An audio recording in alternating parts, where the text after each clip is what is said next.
that courage is really contagious. We say it, I know it's a bumper sticker, but every time somebody takes a step forward in this fight like that, there are 1,000 pairs of eyeballs watching that person and learning, and it breeds more courage. So that's what's giving me hope. I see a bad case of courage going around this country right now. And I think if enough people catch it, maybe we'll be able to rid ourselves of the real virus. Welcome to the Practivist Pod, the practice of activism made practical. This is the first episode of our new weekly show where we share practical ways to make an impact and help you navigate whatever comes next. This week, we are talking about the Republican House budget bill, the effort to gut USAID. Is it safe to fly in Trump's America? And, of course, what you can do about all of it. And we couldn't ask for better guests to help kick off our show. Joining us for our interview are the founders and co-executive directors of Indivisible, Leah Greenberg and Ezra Levin. I'm Jessica Craven. And I'm Steve Pierson. Oh no, stay strong, it won't be long, yeah, yeah, we will build a better world. Hey Jess, here we are, episode 1. How are you feeling? I'm feeling well, good. Everything things need to be qualified these days. There's a caveat good. Every time you ask that, yeah. There is definitely. There's a large caveat hanging over us all like a sword of Damocles right now. But all things considered, I'm feeling good. How about you? I'm feeling hopeful and optimistic because I choose to be. I wouldn't be doing this work. I wouldn't be doing this show if I didn't believe that we can make it through this. But it's going to be tough, and doing this show, I verge on being Pollyanna-esque, but I call it, pragmatic hopefulness. But we're not going to minimize the seriousness of what we're going through because, we've never been through anything like this in the history of our nation. And a lot of people are already, really hurting, and there's more of that pain to come for so many. We're going to show up every week and do our best to throw sand in the gears, to slow things down, to be a fly in the ointment, and build up to the midterms, win back the House, and do everything that we can to stop this regime, this fascist takeover. And if I didn't think we could, then I wouldn't be doing this. So. Yep. Nope. I agree completely. It is, it is a very, very tough time. But as I like to say, I do believe we're tougher, and I do believe that the opposition is forming. It is, it's a little slower than we would like, and it's a little, but it does seem to be forming. So that's good. It does, and we saw that this weekend. So since. A lot of people are coming to this and know some of the work that we've been doing, but a lot don't. So why don't you introduce yourself and let people know about you and what you do and what you hope people will get out of this show? So great. I will do that. So I am an activist first, Steve, as you know, and also the author of a Substack called Chop Wood, Carry Water, which has been coming out since right after Trump was elected the first time. And gives people sort of supposed to be about 5 minutes worth of actions to take every day to sort of bolster our democracy and help Democrats and left-leaning people win elections. So that's been coming out 5 days a week for, 8 years now. Unbelievable. Going on 9. And I also have, do a newsletter. Thank you. And I do a lot of canvassing, some of which I've done with you, Steve, and phone banking, and fundraising for candidates and organizations I believe in. And I am also a content creator, so I make videos on TikTok and Instagram and a bunch of other platforms, simply trying to help people understand what is happening in American politics and what they can do about it. So that's who I am. I'm also the mom to a trans teenager, which is important to mention because LGBTQ rights are really important to me and deeply personal to my household. So I think about that quite a bit as well. Yeah. And what about you? Too. Well, I'm also an organizer, and I think it's important in a podcast like this that we do where there's a lot of newsy journalist stuff going on. I don't consider myself a journalist at all. I'm an organizer. So when I approach this work, my focus is always on how do we come together? How do we build resilience? How do we persevere? Because I know that every major movement for change in the history of our country and of the world really has originated from people, and it comes from us. And right now, that's certainly the case. We are the ones that are going to have to stand up. I call myself class of November 2016. I worked in the entertainment business. I grew up in D.C. My dad was counsel to President Johnson. For those who are watching on YouTube, that's him and Johnson behind me there. Wait, I did not know this. Your dad was counsel to Lyndon B. Johnson? He was, yeah. He helped implement the Great Society and Medicaid and Medicare and everything that's under attack right now. My dad helped implement. So, what was your dad's name? DeVere Pierson. Oh my God. Okay, well, we'll talk about this another time, but I'm obsessed with Lyndon Johnson. So this is the really big news for me. I did not know this. I'm starstruck. Yeah. Wow, that's amazing. And I do have some great Johnson stories. In fact, on my previous podcast, How We Win, I interviewed my dad before he passed away, and he talked a lot about his time at Johnson. And I really treasure that archive. But yeah, I left D.C. and came out to California, got in the entertainment business. But when Trump got elected in 2016, just wanted to turn my life upside down and do this work, largely driven by my family, and the attacks on women and the uncertainty that my wife and daughter faced, and the anxiety that we're all feeling, and my knowledge that, and I say this on my old podcast, How We Win, all the time, action is the best antidote for anxiety. But it really is. Being of service is how I get out of myself, and that's how I want to live my life. So I've been doing this work for a long time, and I'm just thrilled to collaborate with you, because we're doing the same stuff, and you kind of casually mentioned the incredible newsletter, Chop Wood, Carry Water. I'm so glad to welcome in that community, because you're really giving practical, hopeful advice and actions for people every single day. It's the Lord's work, and we need it right now. So this is an amazing collaboration. Thanks. And for whatever it's worth, the subscriber base has quadrupled in the last 30 days. Well, it has been an absolutely stunning influx of new people to the newsletter, like shocking how many new subscribers there are. And I'm not saying that to brag. I'm saying that to say that a lot of people who maybe even during the last 8 years, when a lot of us were getting involved in activism, were still kind of like, I think I'm good, are now signing up and getting involved. And that is something that we can take some hope from. I happen to know that my stepfather called his representative for the first time ever this week. And it was over the House budget that we are about to talk about. So I'm excited. I like to see people get in off the sidelines. Not that he was on the sidelines in every way, but he had never called before. And this House budget, I think, is going to galvanize a lot of people to get involved who never had before. So, yeah. Well, I'm a sucker for a good segue, so let's get right to it. Let's talk about our Chop Wood, Carry Water items. And as you mentioned, the first one is the Republican House budget. Yeah. And that segue, by the way, totally organic. Didn't even mean for that to happen, but it just did.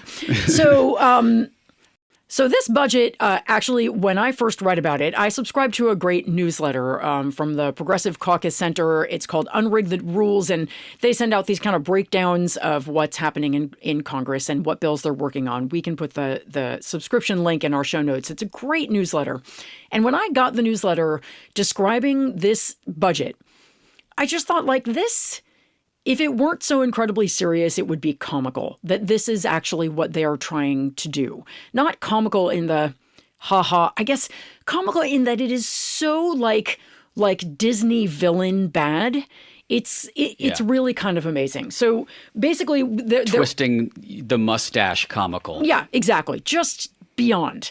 And there were two versions of this budget. The Republicans were proposing two bills in the Senate that were going to be passed by reconciliation and then one big bill in the House. They wanted to go for one big bill. And we just found out that they're going to go for the one big bill version.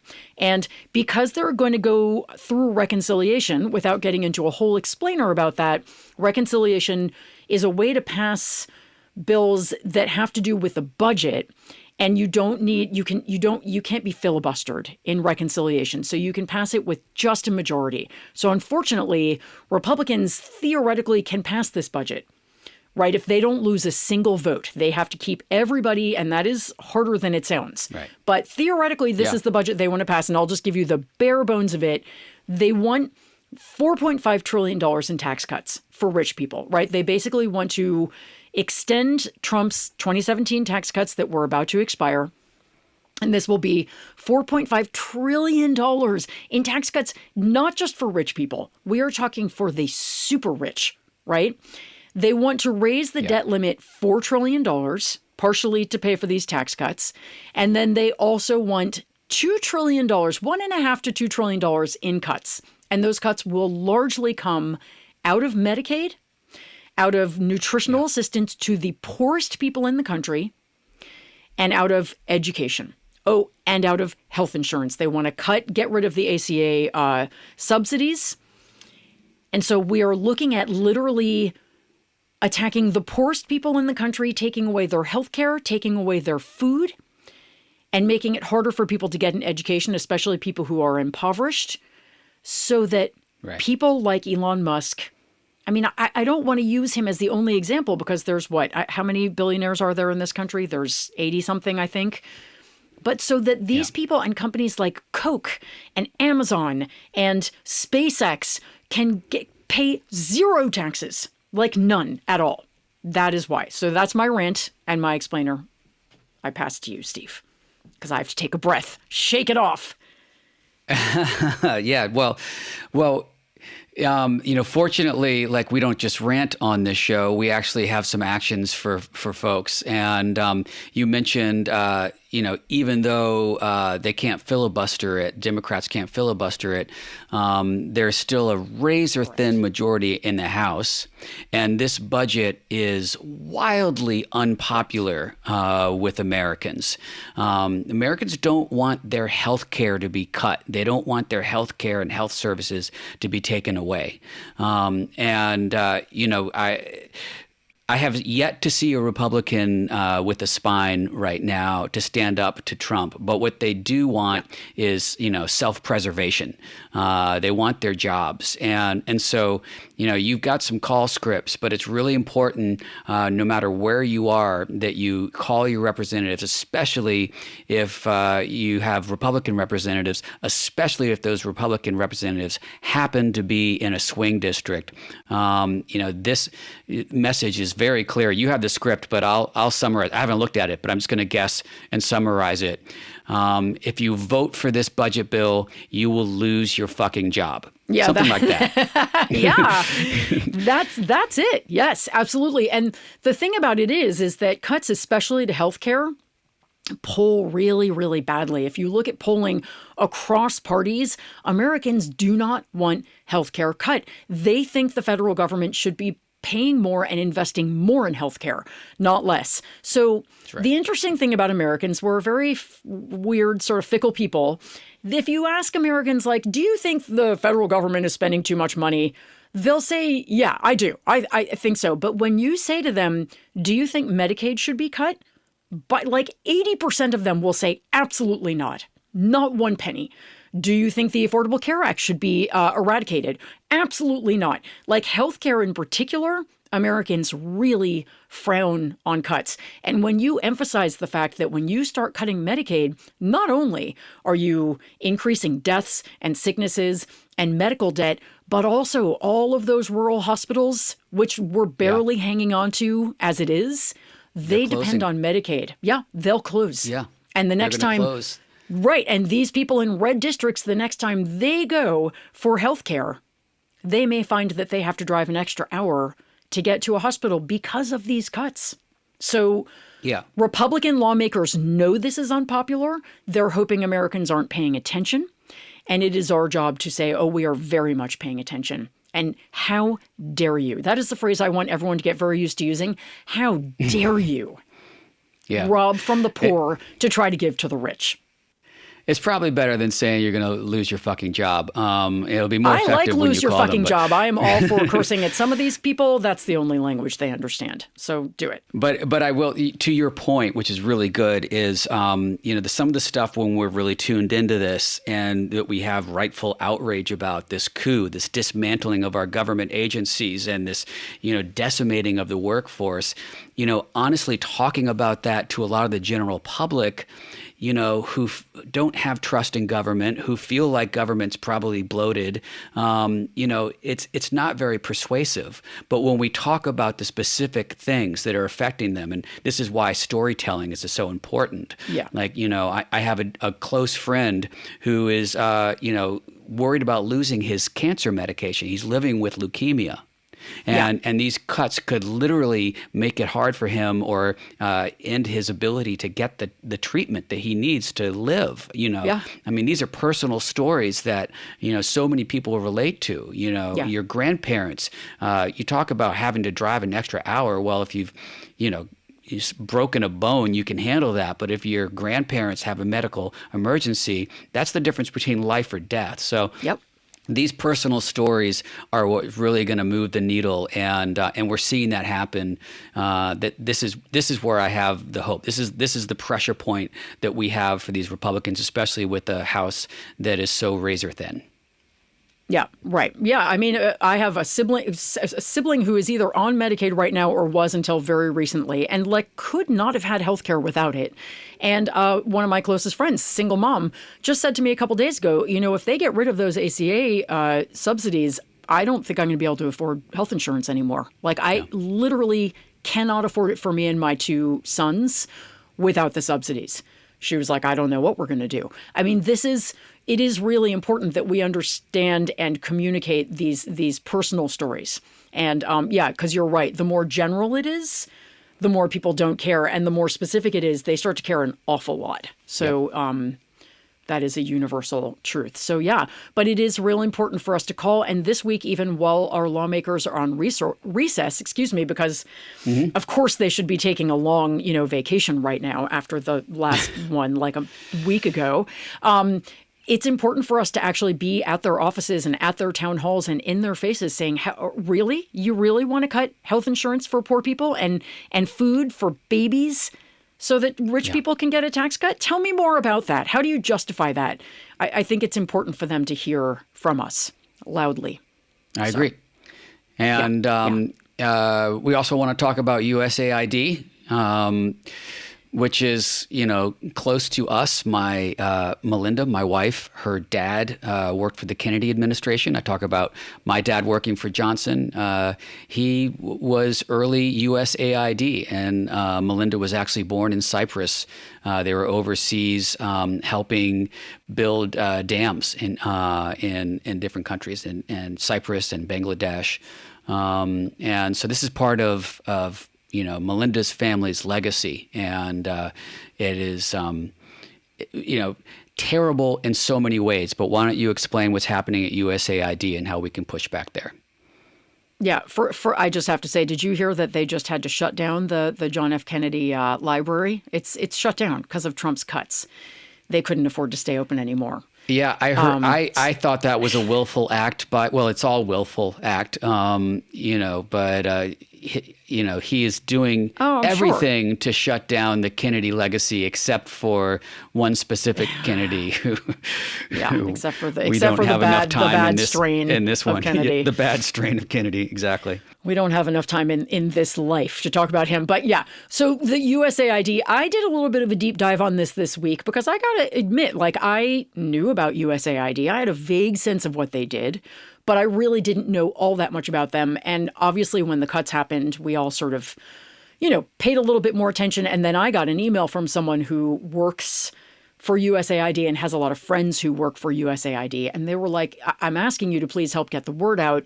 I don't think people understand how many ways USAID is actually keeping us safe, keeping Americans safe. And that is the thing that I think people are missing. People think, well, they're just bringing, delivering a lot of food to poor people, which Yes, and yes, they are, and that's a really decent, amazing thing. If it was, which, by the way, solely humanitarian aid, that Right. would be enough. That would be okay Yes. and worthwhile. Exactly. But it's exactly. not. Not to mention that 41% of that food comes from American farmers. That's right. Billions of dollars of that food comes from American farmers who are now just stuck. They have lost a source of employment.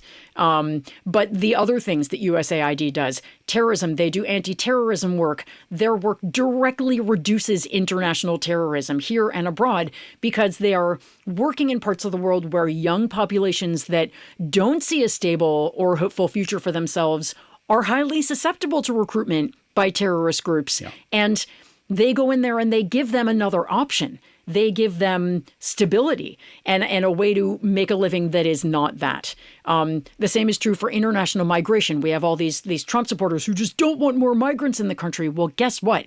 More people migrate to the United States when their home is unsafe or unstable. Right. USAID is providing that stability. And then just the last thing I'll say, but there's so many ways, like I can't even list them all here, but diseases. There is an Ebola outbreak in Uganda right now. And USAID had a team working to contain the spread, and that team has been disabled. So we're literally making it more likely that Ebola comes to our country. It is just so stupid. It's Sorry, so go stupid. And no, I'm sorry to interrupt. It's so stupid, but you made a really good point about the terrorism and the anti-terrorism work that USAID does. There is a very good reason why Putin has been wanting to dismantle USAID for a long time. And that's because when there is a void in those areas, then those countries can fill that void. And that's what Putin and China want. And frankly, I've talked to some people around this as well. And like in Africa, we actually have been, like that void's been filled by Russia and China in many areas there. And so that makes the world, not only do you have the void of the anti-terrorism, teachings and giving folks another option, but you have active terrorist groups recruiting now and making it, more dangerous. So it's called soft power. It's not just about aid. And again, if it was about aid, we are a global community. That is enough. We have a responsibility to take care of our neighbors when they're in need. That's how we live our lives. So that would be enough. But the soft power is when we are able to intervene and give aid, then we're making our country and the rest of the world safer. Yeah, absolutely. And why are we doing it? We're doing it, again, it always goes back to, and I really want to encourage our listeners to, when you're talking to your friends and family about this, always bring it back to the tax cuts. Because all of these cuts are about, quote unquote, minimizing government waste, which this is not wasteful. It's 1% of our budget, by the way. I think this is deeper than that, actually, because it is such a minuscule amount of money. I don't think this is about like finding more money for the tax cuts for the rich, for the billionaires.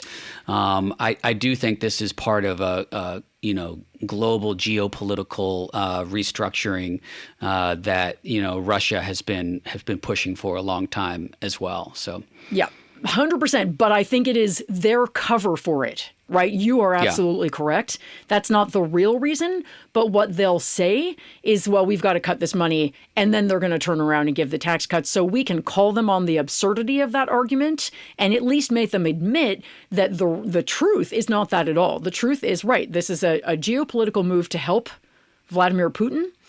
And also it is Elon Musk's personal grudge against USAID because they, first of all, helped bring apartheid to an end when his family was a big part of the sort of, was a terrible white supremacist party. No, not at all. Loved apartheid. And also because they were investigating one of his companies. I can't remember which one. So it is a stupid, dumbass move because we can curse on this podcast and we will. It is deeply detrimental to You American said dumbass. interests. If you, that was bold. I know that's like hardly a curse, but I curse so much better than that, I should say. But yeah, it's dumb. It's self-defeating. It puts Americans in danger, let alone the jobs that have been lost, 50,000 or something already. And it's all being done to help Vladimir Putin and a bunch of people who basically are traitors to our country who just want to make money off of it and help Russia for reasons I don't even fully understand. And yeah, it's very fucked up. Yeah, it's fucked up. So let's talk about what we can do about it. You have a resource doc for that. Can you explain what's on that? And we have the link in our show notes. All of these, by the way, listeners, we will always put the links to these in our show notes. So we want you to click on them and take action. Yeah, this is a great Stand with USAID toolkit that someone sent me. I think it maybe was that person. And it's got call scripts. It's got social media posts. You can take action as an individual or as an organization. You can buy a sweatshirt. I mean, this is kind of sad, honestly. Buy a sweatshirt to help raise money for the USAID staff who have been laid off and need help. I mean, it's so awful. And then they've also got USAID impact stories that you can read and then share. Because again, remember the personal stories of individuals. Here's the work I was doing. Here's why it mattered. Here's me at the, SNAP office trying to get food stamps because I no longer have any money to feed my family, except, the Republicans are also cutting SNAP. Sorry, right. I digress. But it's got some really great resources for you in it. And I highly recommend that you check it out. Great. We all will, I know. And another thing we want to do on this show every week is talk a little bit about messaging and make sure we are all singing, the same song from the same choir. So we're gonna have I don't know what we'll call the segment. It's a work in progress. It might be different what we call it every week, but right now we'll just talk about this week's talking point, and it's around these really terrifying and tragic airline crashes that have happened since Trump has taken office. That's right. We want to take every opportunity we can to sort of hit at members of the administration because we know that these are really deeply unqualified people. So when we start to see the consequences of that unqualifiedness, that's not a word, but we're going to go with it. I like it. Yeah. We want to not call as it out. Practivist for that matter, but we're using it. So exactly. We're going to make up all kinds of language here. So this is we had tragically another plane crash today in Arizona. This is the second fatal Arizona airport incident this month, by the way, and I think like the 9th or 10th plane crash since Trump took office. Some absurd amount, right? After a long run of really barely anything. And it is what I want to urge everybody to do this week. Like, let's just try this, right? They have Fox News. They have their huge social media platforms, but we have so many of us and our individual loudspeakers, our individual platforms. And I'm going to ask you to just talk about Sean Duffy. Who is this guy running the Department of Transportation? He is a Fox News host and a reality TV, not even star, just an actor. Like, he barely made a dent in the reality TV ecosphere, but here he is. He is running the Department of Transportation, and we are now in a plane crash crisis. Is it even safe to fly in the United States anymore? He is in charge of the Department of Transportation, and planes are falling out of the sky. So we want to remind people that Donald Trump and the Republican Party have pushed out the FAA director. They have disbanded the Aviation Security Board. They just fired another 400 FAA staffers.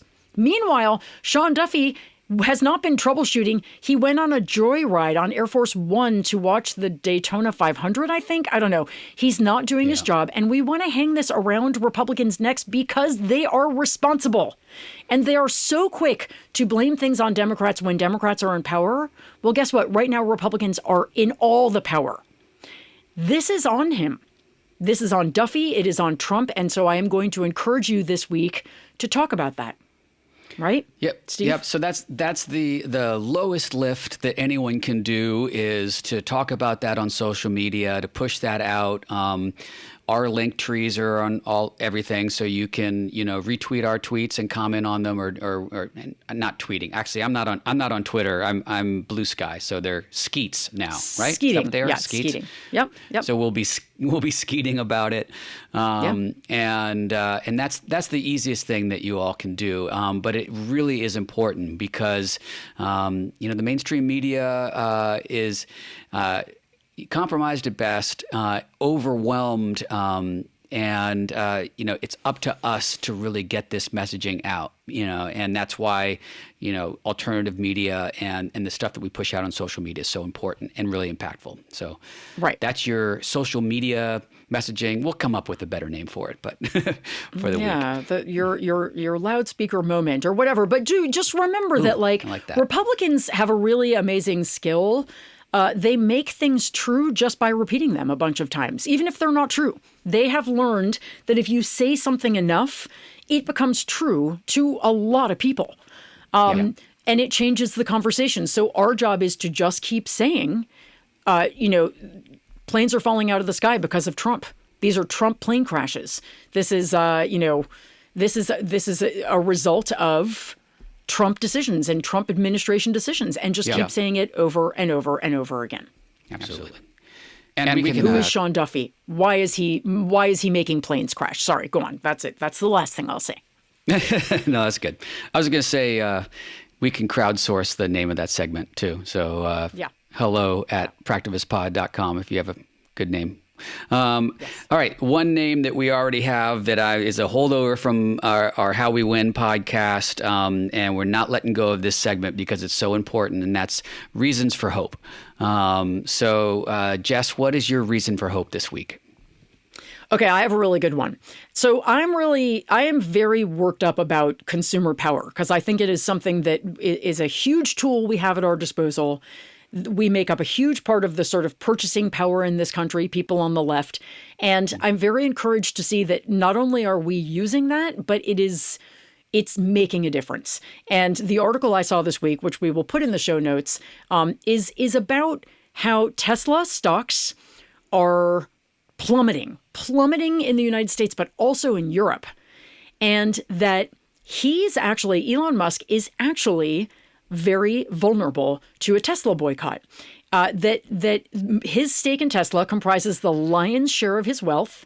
So if consumers launch a sustained boycott, both Musk, I'm reading directly from the Slate article here, both Musk and his car company could find themselves in dire straits. Tesla was already in a precarious position before Musk's flirtation with the far right. Nosediving sales would be an incapacitating blow. And this is what we're seeing. We're seeing the stock plummet, sales start to fall, and we're seeing these protests. Good on all of you who are out protesting in front of Tesla stores right now. If we can make that brand toxic, this could be a very meaningful gut punch to Elon Musk that really could make him, I'm not saying it will, but could make him have to reevaluate whether he can stay involved in politics and keep his wealth. And it's all about his wealth for him. Yeah. So I'm excited about it. I just think I it's love exciting. that. I saw someone driving a Tesla here in Los Angeles last week that had a bumper sticker that said "fuck Elon" on it. I just thought, like they're trying to hold on to their car and just put I had the car before, like I had it forever, but anyway. I get it.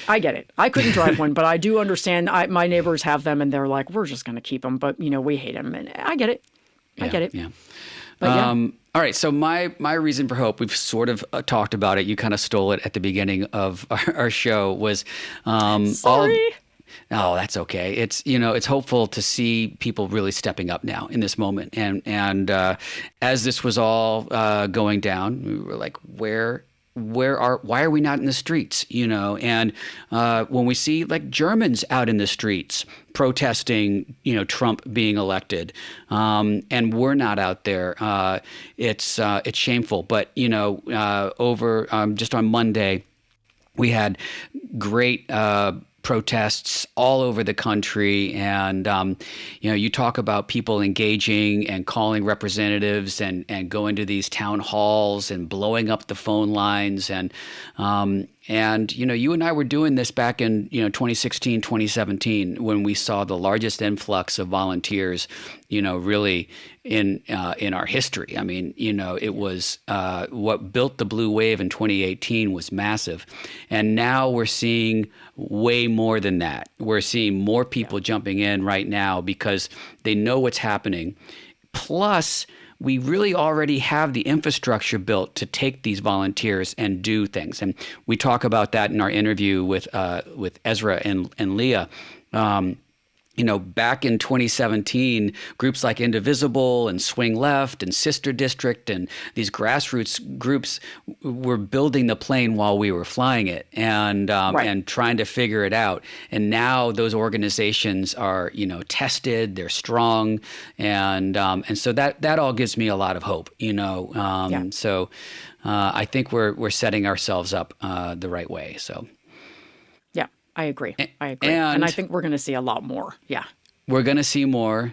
And that was actually, darn it, pretty good segue into our interview with Leah Greenberg and Ezra Levin from Indivisible.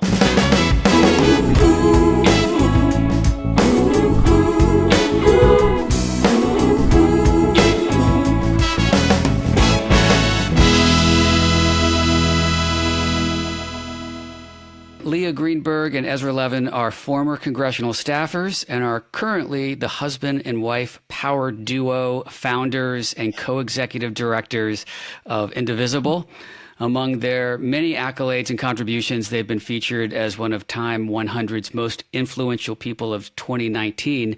I believe their influence at this moment in our history is even greater. I'm so grateful for their important work, and I'm really grateful that they are helping us kick off our first episode of the Practivist Pod. Leah and Ezra, welcome. It's great to see you both. Great to be here. Great to be here, Steve. I'm a little bit nervous about currently husband and wife team. Maybe I don't know what's going on outside of this interview. It's none of my business, really, but it's a stressful time for everybody.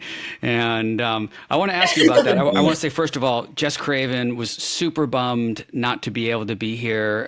She's a huge fan of you all's, and I was in your last meeting, and I think you name-checked her 3 or 4 times. So she's great. She's the best. She's awesome, speaking at a conference in San Francisco right now, so couldn't be here. But as I said, Indivisible is really leading the way, and you are both inspiring so many volunteers and activists to own their power, take action. I want to know who's inspiring you. Where do you all get your inspiration, and who keeps you going? Oh gosh. I mean, it's not close for me. I mean, I think the reason why we're still here 8 years later is because we get the privilege and the pleasure of actually working with folks on the ground who are doing this work. I mean, maybe you'll see some of their work covered in the media and the newspapers on Rachel Maddow if you're watching, but largely these are folks who are not professional politicos. These are, nurses and teachers and IT technicians and folks who took it upon themselves to actually do the work to fight back against the authoritarian takeover of our government. And gosh, how can you see a group of people in a rural area or a suburban area, or a group of people who have never worked before together, who are coming together to fight for our democracy, and not come away feeling like, my God, if they can do it, like, we've got to keep going. We've got to figure out how to get these folks the resources they need, the support they need. So that every day is inspiring to me. I also would say I absolutely agree. I think that one of the coolest things about this job for the last 8 years has been being part of the stories of so many people who are taking on leadership and who are stepping up and, demonstrating so much courage and bravery. And I also just think we're surrounded right now by a lot of different stories of institutions and powerful people failing us or undermining our democracy. And we're also surrounded by 1,000 stories of acts of courage.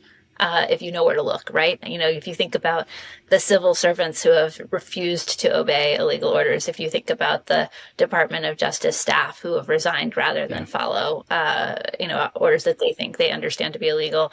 And if you think about the people who are organizing around the country, like, there are just many, many people who simply are not going to let fascists take over, and who are doing their part collectively to hold them back. I mean, I was going to get to that later, but it's up to us, really. That's the inconvenient truth, as they say. Our institutions, our elected democratic leaders, they can only do so much. Every major movement for change, and every time we've pushed against fascism, it's because of people power.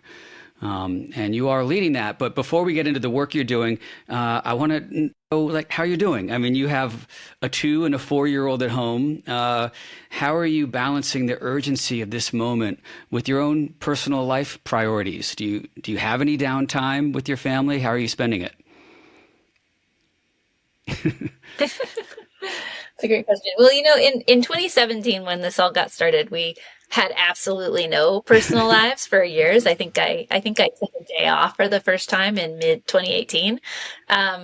That's not how things work these days. If you've got a family, you gotta spend that time with kids. You gotta be there for them. You've only got so much time with them. I think it's one day at a time and all doing the best we can. The good thing about having a 2 and a 4-year-old is that they are at an age where if they want attention, they will let you know they want attention.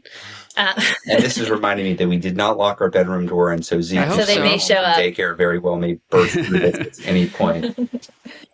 I just shout out to the moms, my mom and Leah's mom, for being just incredible sources of emotional and child support. My mom is in Texas, but she comes up periodically, especially for crisis moments. She was here around the election. She was here around the inauguration, and the kids just love her, and she's great with them, and that both gives us.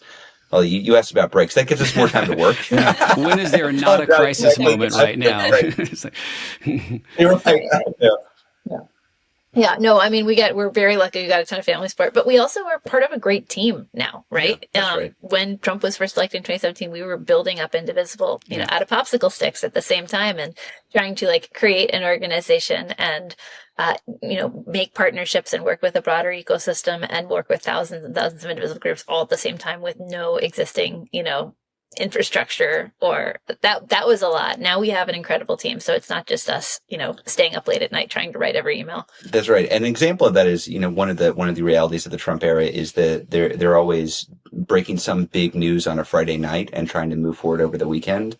That has happened basically every Friday since inauguration. But we have a system for that now. There's somebody who is on point on the team, and they're on Friday night watch. That's what they do. So it's not up to me and Leah not having dinner with the kids on Friday or not being able to make pancakes Saturday morning. There's somebody on track, and everybody takes their turn, and we figure out how we can respond as best we can. That is a rough gig at Indivisible, the Friday night watch person, whoever.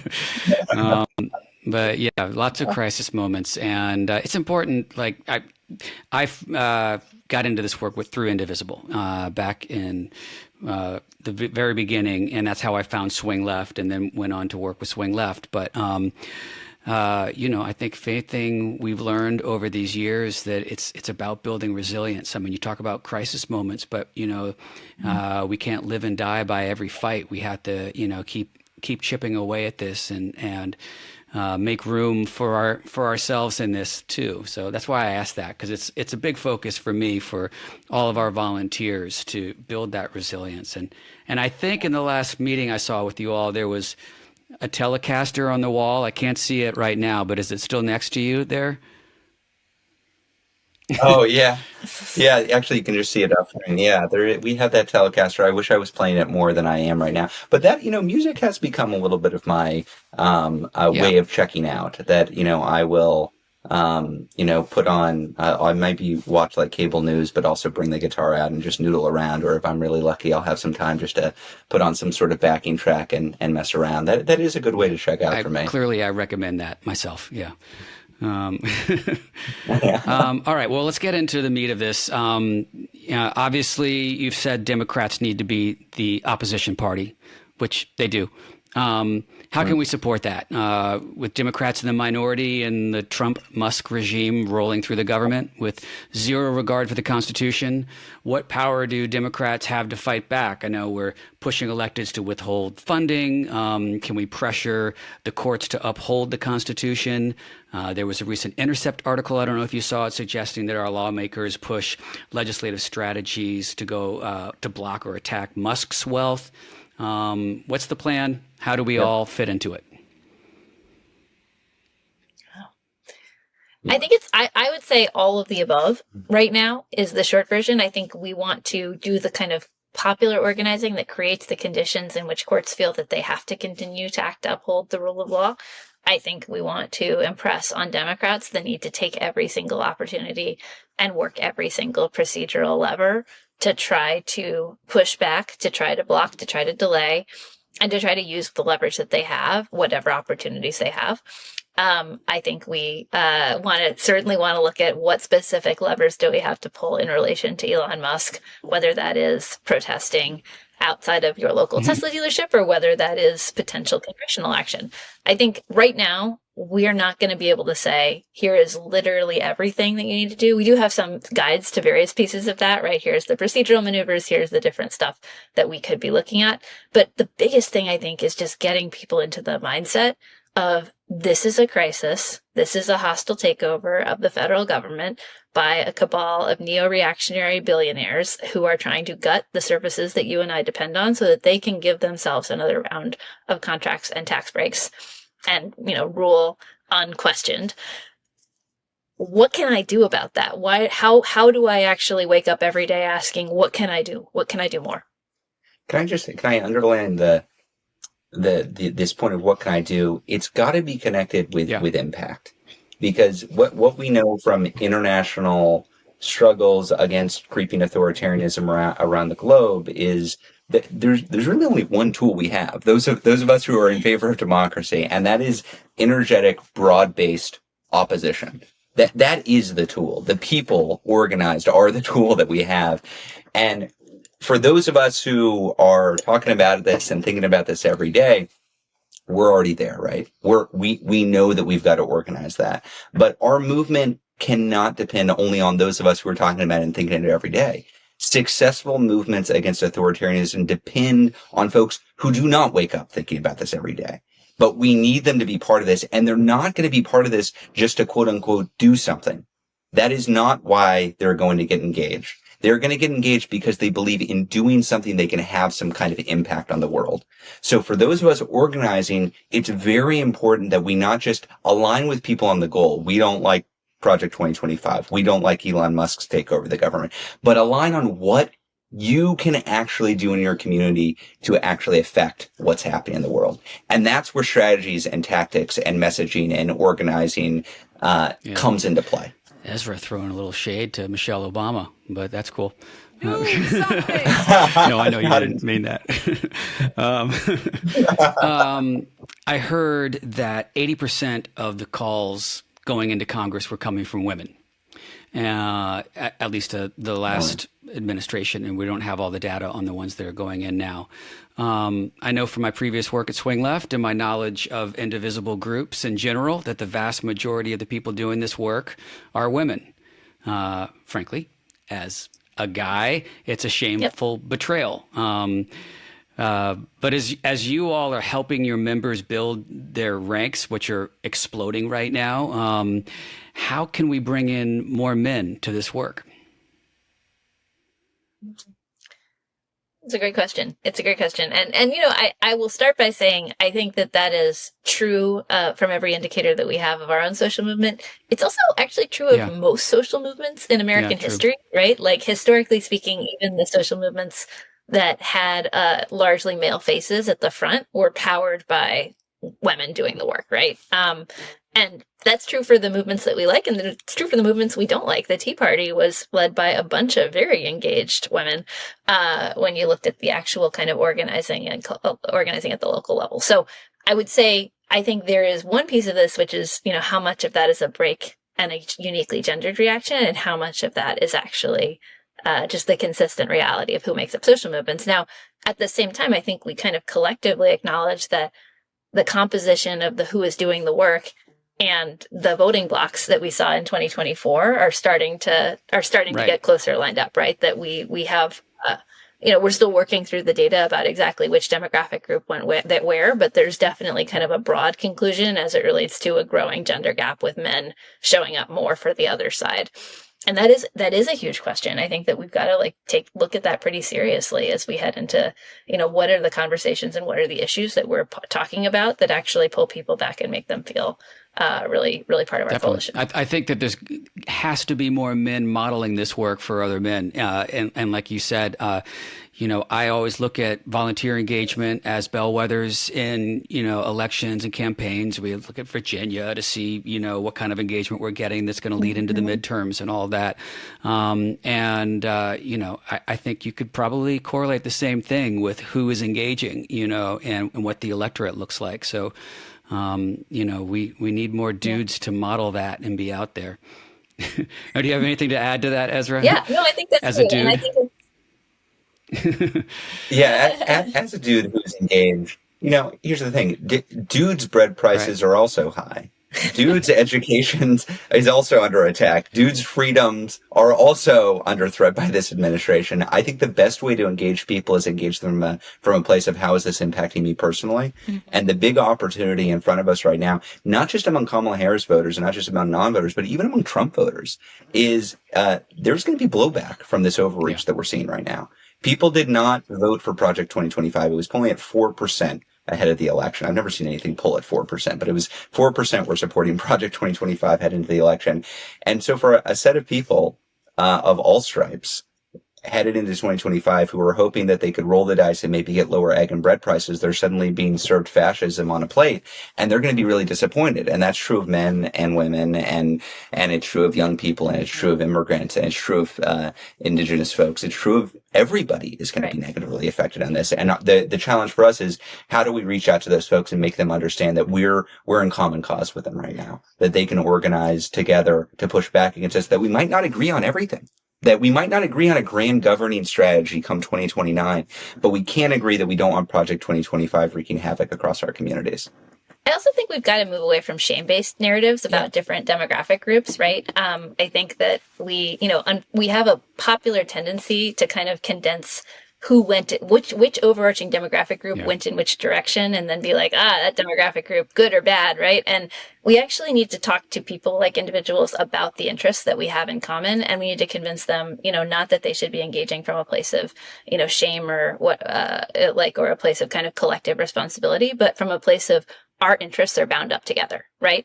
We are actually a broad majoritarian coalition of people who collectively have an interest in our education system not being gutted, who collectively have an interest in no one stealing all of your personal data and deciding whether your grandma gets her Social Security check or not.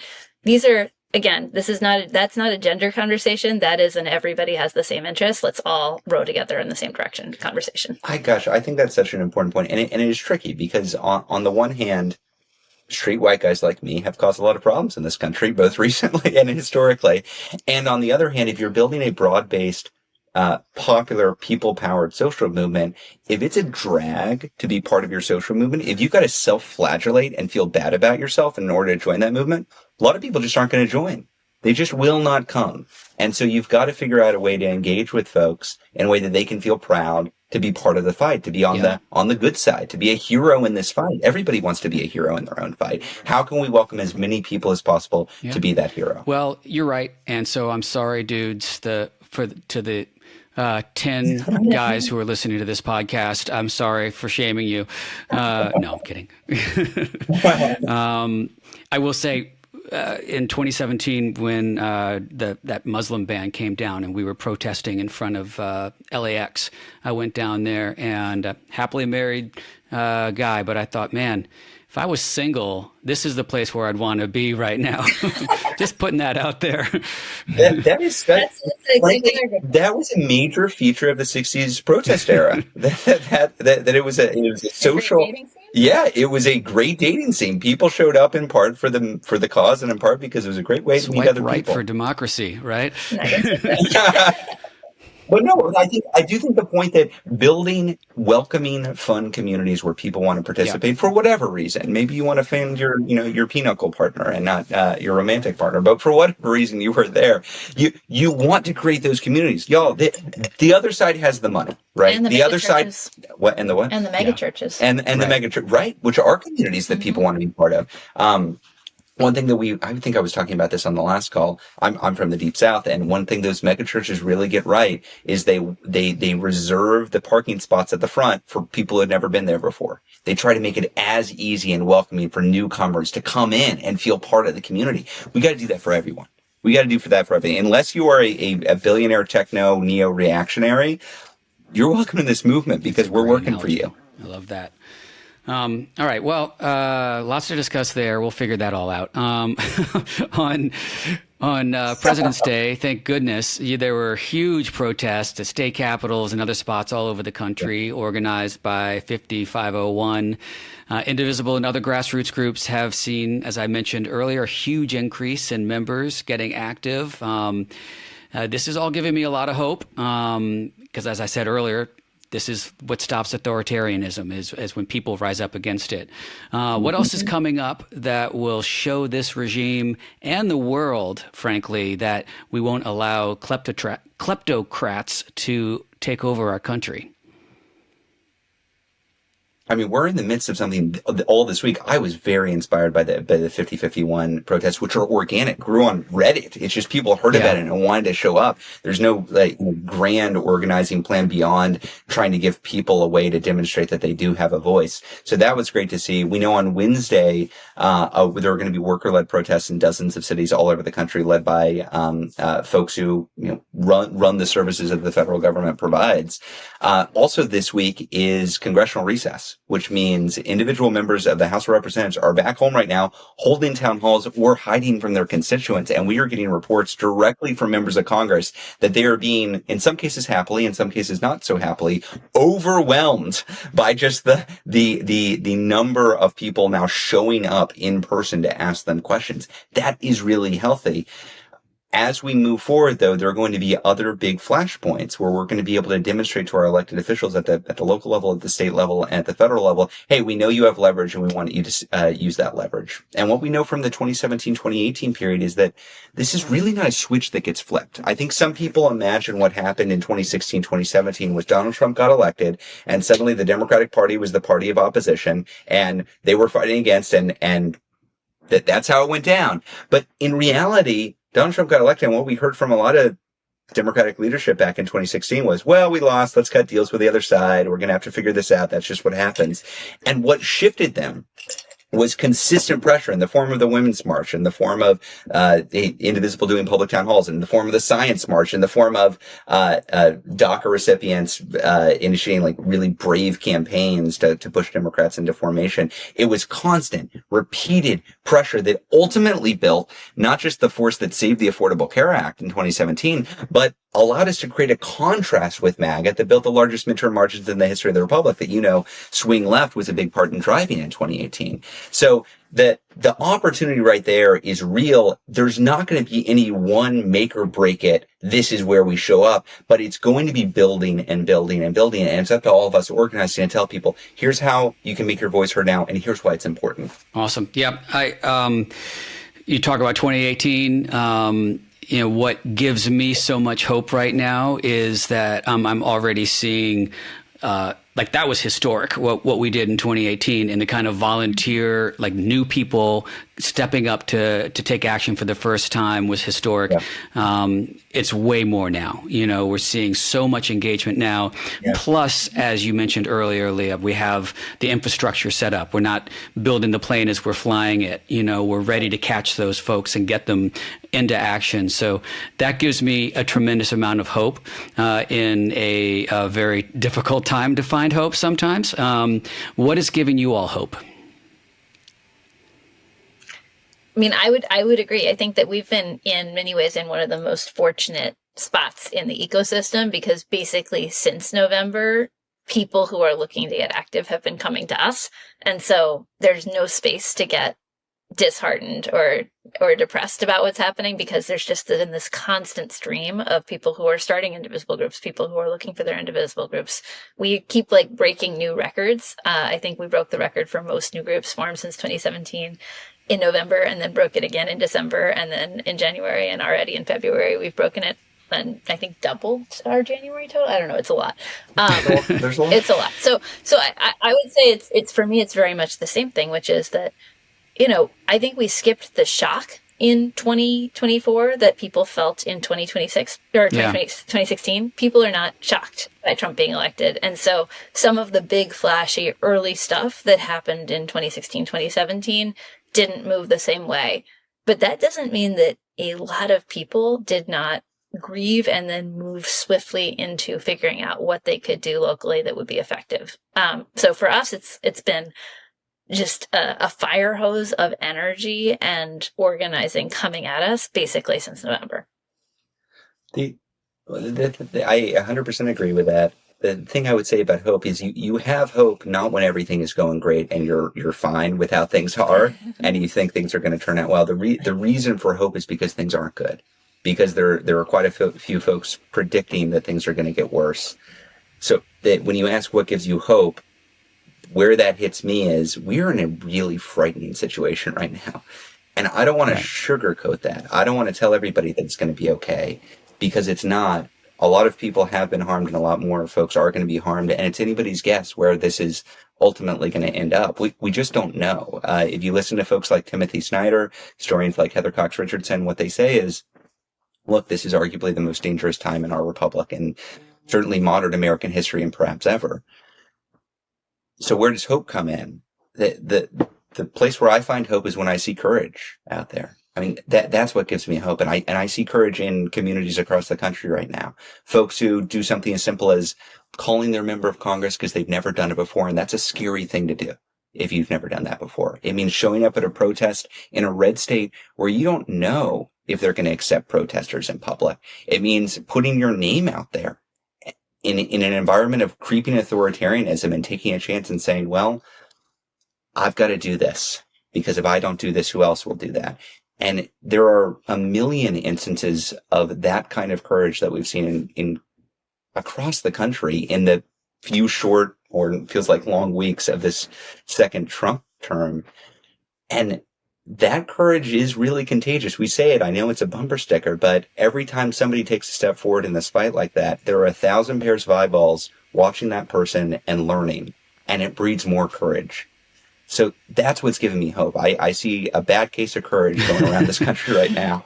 And I think if enough people catch it, maybe we'll be able to rid ourselves of the real virus. Amazing. Leah and Ezra, thank you so much again for your incredible, important leadership and work. And thanks for being here. Thanks, Steve. Great talking.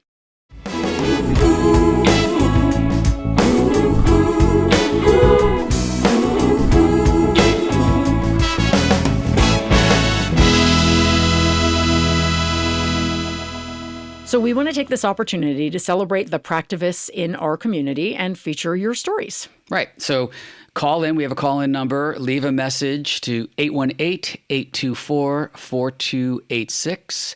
And we might play that comment on our show. You could also send us an email to hello@practivistpod.com. And as we mentioned, there were protests all over the country on Monday. So we wanted to just talk about a couple of the great signs we saw.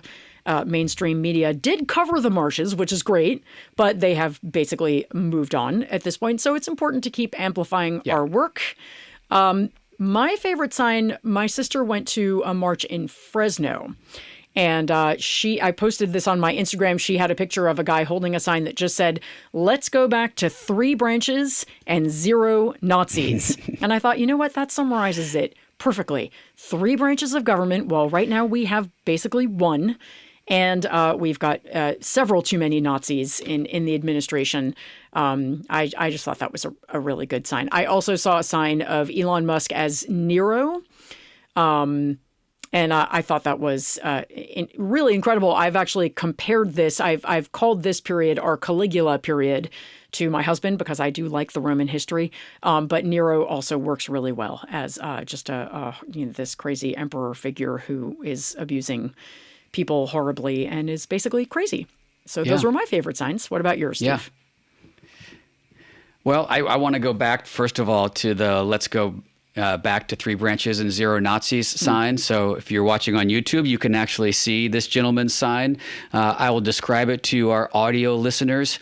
It's a big piece of fluorescent yellow letter with barely even a Sharpie. So clearly the guy is a writer who came up with something really witty. So, like, kudos for the perfect message.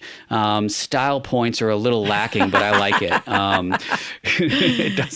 It doesn't have the artistic fervor that the Nero portrait does. I mean, that is something that someone really put a lot of time into. This is substance over style here, crazy... Steve. This is substance over style. This one. Yeah. And I just also am putting up a picture here. You're not actually seeing this, but of my local protest in North Hollywood, where a bunch of friends came out, and we saw some really big ones. We saw some big ones at the Capitol and all over the country, but that these other protests were just happening in cities all over the place.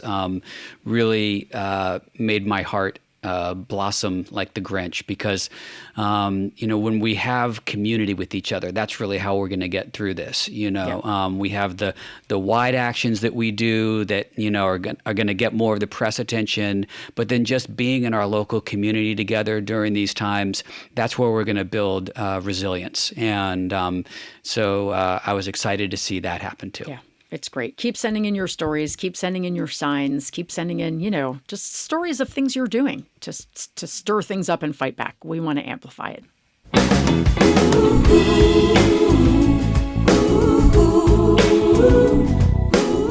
Thank you so much for joining us today.